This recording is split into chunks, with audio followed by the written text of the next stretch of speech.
కంకిపాడు ఆత్కూరు గ్రామాల్లో నూతన police station భవనాలను ప్రారంభించిన హోంమంత్రి వంగలపూడి అనిత. మహిళలపై నేరాలు తగ్గించడంలో కృష్ణా జిల్లా మొదటి స్థానంలో నిలిచిందని వెల్లడి.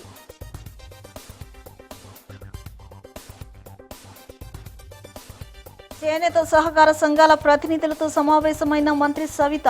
ఏడాది మొత్తం ఉపాధి కల్పించేలా 365 రోజులు పని కల్పించేలా కార్యాచరణ రూపొందిస్తున్నామని ప్రకటన.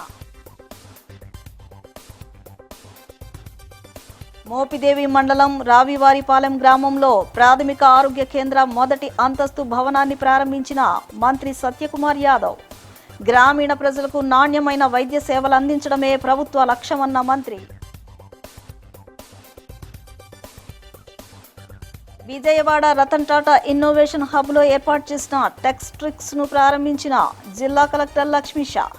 నగరం పారిశ్రామికంగా అభివృద్ధి సాధించేందుకు అపార అవకాశాలున్నాయని స్పష్టీకరణ. దేశ ఆర్థిక పరిస్థితిపై ప్రధాని నరేంద్ర మోదీ జాతికి క్షమాపణలు చెప్పాలి. సిపిఐ జాతీయ కార్యదర్శి రామకృష్ణ డిమాండ్.